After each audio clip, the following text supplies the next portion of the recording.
Welcome back to middle education. लीजिए students, एक ऐसा धमाकेदार वीडियो लेकर के आ चुका हूँ। डेफिनेटली एग्जाम में तबाही मचाएगा, मैं इस बात की गारंटी देता हूँ। अगर मेरे द्वारा बनाई हुई इस वीडियो को आप बहुत अच्छे से देखते हैं, आराम से इत्मीनान से पूरा देखते हैं, एक भी प्रश्न उत्तर बाहर नहीं जाएगा। आपको पता है, आपके संस्कृत पेपर में किताब से 10 प्रश्न आ रहे हैं। मैं सभी सेट की बात कर रहा हूं, चाहे सेट ए हो, बी हो, सी, डी, ई या फिर एफ हो। और एक मैं जो पेपर अपलोड किया था उसमें मैं केवल केवल क्वेश्चन क्वेश्चन बताया था, आंसर नहीं बताया था। उसका भी आंसर इसी वीडियो में बताने वाला हूं। वीडियो बहुत ज़्यादा हेल्पफुल है, एंड तक देखना। डेफिनेटली बहुत मजा आएगा और आपको बहुत कुछ सीखने को मिलेगा। मैं कोशिश यही करूंगा कि आपके सामने जितने भी प्रश्न को बताऊं उसका हिंदी में अनुवाद बताते जाऊं। आपके पास पर्याप्त समय है। हमारा पहला नंबर कहता है कि कवि वाणी की कथ्यति, मतलब कवि सरस्वती से क्या कहना चाहता है। तो सिंपल सा आंसर लिखना है कि कवि सरस्वती से कहना चाहता है कि नई वाणी को बजाने के लिए, सुंदर नीति से परिपूर्ण मधुर गीत को गाने के लिए कह रहा है। एंड इसका आंसर क्या लिखेंगे, तो ये रहा आपके सामने। प्लीज आप इसका फोटो खींच लीजिए। ये लिखा है कवि वाणी नवीनम बीड़ा वाद्यति ललित नीति चा मृदु गीतम गातु कथ्यति। बस इतना लिख करके आपको कंप्लीट करना है।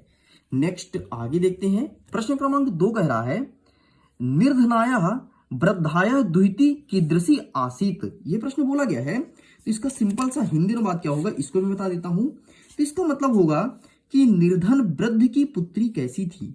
एंड सिंपल सा लिखना है निर्धन वृद्ध की पुत्री विनम्र और सुंदर थी। बस इतना लिख के कंप्लीट करेंगे। तो ये रहा आपके सामने, देखिए ये लिखा है निर्धनाय वृद्धाय दुहिति विनम्र मनोहरा चा आसीत, मतलब विनम्र और सुंदर थी। बस इतना लिख के कंप्लीट करेंगे। आगे कहता है हमारा तीसरा नंबर, बालिका की दृष्टावा आश्चर्यचकित जाता। इसका मतलब होगा कि बालिका ने क्या देखकर आश्चर्यचकित हो गई थी।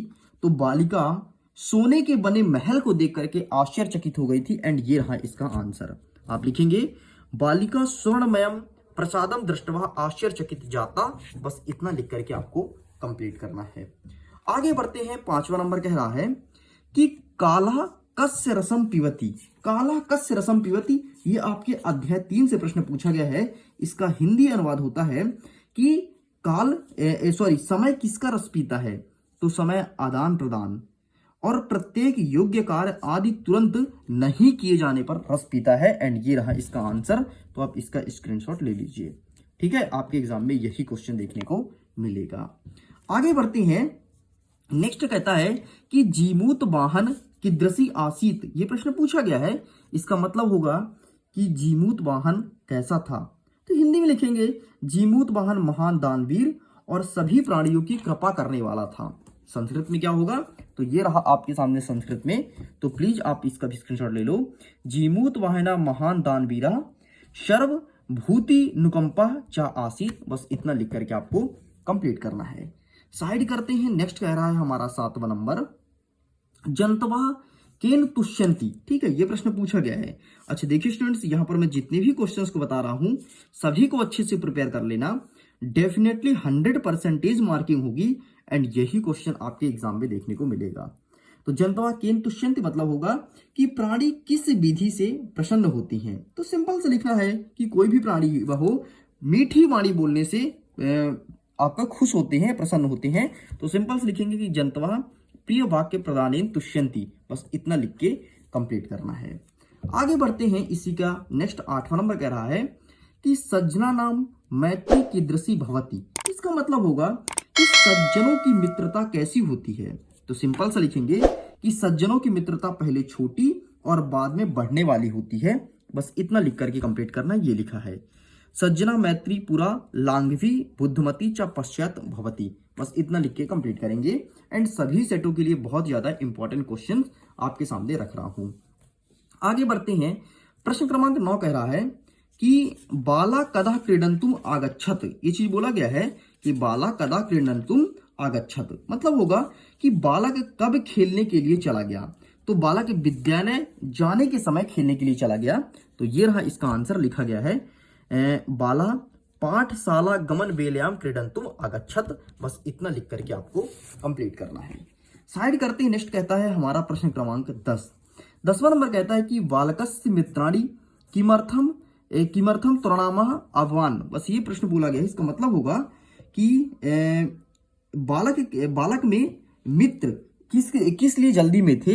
तो बालक का मित्र विद्यालय जाने में जल्दी में थे। एंड ये रहा इसका आंसर।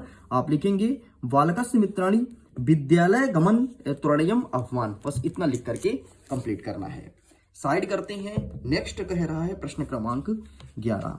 11वां नंबर कह रहा है कि जटायु रावणम किम कथयति। मतलब जटायु ने रावण से क्या कहा, ये प्रश्न बोला गया है। एंड एक चीज ध्यान रखिएगा, यहाँ पर मैं जितने क्वेश्चंस को दिखा रहा हूं अच्छे से प्रिपेयर कर लेना। एग्जाम में यहां से क्वेश्चंस आएंगे 100% आएंगे और यही सब क्वेश्चन आएंगे चाहे आपके एग्जाम में कोई भी सेट का पेपर क्यों ना मिले। ठीक है, तो यहां पर कह रहा है कि जटायु रावणम की कथयति, मतलब जटायु ने रावण से क्या कहा था। एंड मैं चाहता हूं इसका आंसर आप स्वयं हमें कमेंट सेक्शन में लिख करके दें, तो आपके आंसर का इंतजार रहेगा। प्लीज इसका आंसर कमेंट सेक्शन में जरूर देना।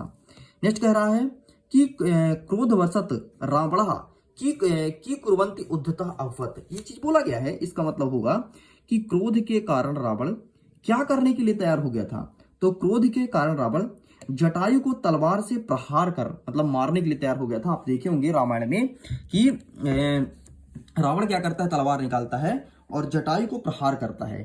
ठीक है, तो बस ये इसका आंसर लिखना है आपको यहां से लेकर के यहां तक। ठीक है, यहाँ पे क्या लिखा है, खड़ग प्रहारीन मतलब होता है, खड़ग मतलब होता है तलवार, तलवार से प्रहार करने के लिए रेडी हो गया था।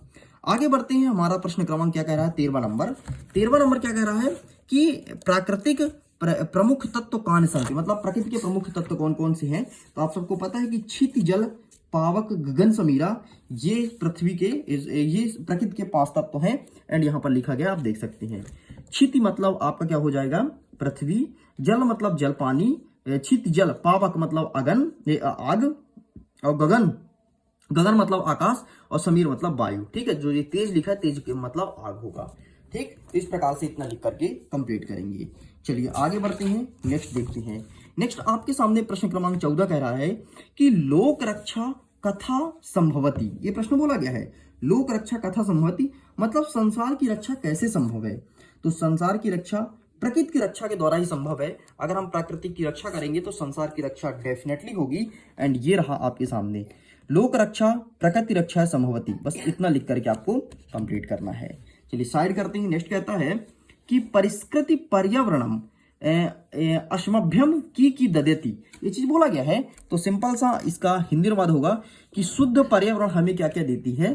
तो आप लिखेंगे कि शुद्ध पर्यावरण हमें सांसारिक जीवन का सुख, अच्छे विचार, सत्य संकल्पना और मंगलिक सामग्री देती है। तो यहाँ पर लिखना है परिष्कृति पर्यावरणम अभ्यासम संस्कृतिम जीवनम सुखम सद्विचारा सत्य संकल्पनम मांगलिक सामग्री च ददति। बस इतना लिख करके आपको कंप्लीट करना है। आगे बढ़ते नेक्स्ट कहता है हमारा प्रश्न क्रमांक 16 नंबर कहता है। 16 नंबर सिंपल से कहता है कि अरुणे मतानुसारम मनः कीदृशी भवति। ये चीज बोला गया है। तो सिंपल सा इसका हिंदी अनुवाद क्या हो जाएगा, हिंदी अनुवाद इसका हो जाएगा कि अरुणी के मतानुसार मन कैसा होता है। ये प्रश्न बोला गया है। तो अरुणी के मतानुसार मन अन्न से निर्मित होता है। तो ये रहा इसका आंसर। तो आप इसका स्क्रीनशॉट ले लो, ये लिखा गया है। ठीक है, बस इतना लिख करके कंप्लीट करना है। चलिए इसे साइड करते हैं। नेक्स्ट देखते हैं 17 नंबर। अच्छा 17 नंबर में आगे बढ़े उसके पहले बता देता हूँ स्टूडेंट्स, देखिए अगर आपने अभी तक 4 सेट के मॉडल क्वेश्चन पेपर का पीडीएफ डाउनलोड नहीं किया है तो प्लीज जाइए जाकर के पीडीएफ को डाउनलोड कर लीजिए। डेफिनेटली बहुत फायदा मिलेगा, क्योंकि मेरे द्वारा जो मॉडल क्वेश्चन पेपर प्रोवाइड कराया जाता है पूरे क्वेश्चन वहीं से आते हैं। ठीक है, बस 3-4 प्रश्न और बचा है। हमने आपसे बोला था 20 प्रश्न लेकर के आएंगे। एंड 20 के 20 क्वेश्चंस बहुत ज्यादा इंपॉर्टेंट है, तगड़े हैं। आपके सभी सेटों में यही क्वेश्चंस आएंगे। नेक्स्ट कहता है 17 नंबर, श्वेत केतु सर्वप्रथम अरुणिति कस्य स्वरूपम विषय प्रक्षति। मतलब होगा कि श्वेत केतु सर्वप्रथम अरुणि से किसके विषय में पूछता है। तो श्वेत केतु सर्वप्रथम अरुणि से मन के विषय में पूछता है। एंड ये रहा आपके सामने आंसर। देखिए क्या लिखेंगे, श्वेत केतु सर्वप्रथम अरुणि मनसा विषय प्रक्षति। बस इतना लिख करके आपको कंप्लीट करना है। नेक्स्ट कहता है 18 नंबर, अनधितः तपोदतः कौ गरिहोतो भवत। ये चीज बोला गया है। तो सिंपल सा इसका भी आंसर हम आपको दिखाएंगे। लेकिन स्टूडेंट्स, मैं चाहता हूं कि इसका आंसर सबसे पहले आप हमें कमेंट सेक्शन में लिख कर बताएं, ताकि हमको भी तो लगे कि आपकी प्रिपरेशन कैसी है। तो मैं कुछ क्वेश्चंस आपके लिए छोड़ दूं क्या? अगर आप बोले आप सारे स्टूडेंट्स को कुछ क्वेश्चन छोड़ देता हूं, देखो सारे क्वेश्चंस दिखा दूंगा तो फिर हाँ ये है कि बहुत सारे वैसे दिखा चुका हूं, लेकिन बोलोगे तो दिखा दें, कोई दिक्कत नहीं है। मैं तो चाहता हूं छोड़ दूं, चलो इसको तो देख ही लो, ठीक है। बाकी आगे क्वेश्चंस को छोड़ने का प्रयास करूंगा, ठीक है। देखो ये रहा, ना पढ़ा हुआ तपोदत्त किनके द्वारा अपमानित हुआ? तो ना पढ़ा हुआ तपोदत्त सभी कुटुंबियों द्वारा, और कुटुंब मतलब परिवार होता है, मित्रों मतलब दोस्त द्वारा, और बंधु और बंधव मतलब सखा द्वारा क्या हुआ था? अपमानित हुआ था। तो ये रहा संस्कृत में, बस इतना लिख करके आपको कंप्लीट करना है। चलिए नेक्स्ट कहता है कि अंते तपोदत्तः विद्या ग्रहण से कुत्र गतः, ये चीज बोला गया है, मतलब अंत में तपोदत्त विद्या ग्रहण करने के लिए कहाँ गया था? तो तपोदत्त विद्या ग्रहण करने के लिए गुरुकुल गया था। तो बस इतना लिख करके आपको कंप्लीट करना है, ये रहा, ठीक है। अंते तपोदत्तः विद्या ग्रहणाय गुरुकुलम गतः, बस इतना लिख करके कंप्लीट करेंगे। चलिए एक अंतिम प्रश्न 20वां नंबर कहता है कि बालका कीदृशी चाटकाम अपृच्छत। इस प्रश्न का आंसर प्लीज आप स्वयं हमें कमेंट सेक्शन में लिख करके देंगे। हमने 2 प्रश्न आपके लिए छोड़ा है, जिसमें से एक तुम हो सकता है चीटिंग भी कर लिए हो, ठीक है, लेकिन इस प्रश्न का उत्तर मैं नहीं बताने वाला हूं। तो प्लीज इसका आंसर देखता हूं कौन कौन मेरे प्यारे स्टूडेंट इसका आंसर कमेंट्स में लिख करके देते हैं। जो स्टूडेंट सही आंसर देगा उसको मैं दूंगा लव लाइक। अगर आप कहते हो तो मैं हिंदी में समझा देता हूं। हिंदी में कहता है कि बालक ने कैसे चिड़े को देखा। तो अगर इसका हिंदी में उत्तर क्या लिखेंगे, ये चीज मैं नहीं बताऊंगा। अगर ये बता दूंगा तो आपको पूरा पूरा पता चल जाएगा। हिंदी में बात होगा कि बालक ने कैसे चिड़े को देखा, बालक ने कैसे चिड़े को देखा, ये चीज बोला गया है। ओके स्टूडेंट्स, तो इस प्रकार से आपके सामने 20 प्रश्न पूरा कंप्लीट कर दिया हूं। इसके बाहर से 1-2 क्वेश्चन अगर जाएगा भी तो टेंशन मत लो, अथवा में यही क्वेश्चन आएंगे। इसके बाहर नहीं जाएगा, इस बात की गारंटी देता हूं। और अगर कुछ भी गया इसके बाहर तो टेंशन मत लो, ये 20 क्वेश्चंस प्रिपेयर करने के बाद तुमको संस्कृत में और कुछ नहीं पढ़ना पड़ेगा। अब देखो तुम्हारी किताब में 100 प्रश्न है, 100 को मैंने 20 में समेट दिया और यही सब आएंगे, गारंटी के साथ कहता हूं, डंके के चोट पे कहता हूं। ओके स्टूडेंट्स, वीडियो पसंद है तो वीडियो को लाइक कीजिए, अपने दोस्तों के साथ शेयर कीजिए। पीडीएफ को डाउनलोड करना है, लिंक डिस्क्रिप्शन बॉक्स में है, आसानी जाकर के आप अपने पीडीएफ को डाउनलोड कर सकते हैं। वीडियो को एंड करता हूं एग्जाम के लिए। ऑल द बेस्ट, खुश रहिए, पढ़ते रहिए, मुस्कुराते रहिए। Bye bye.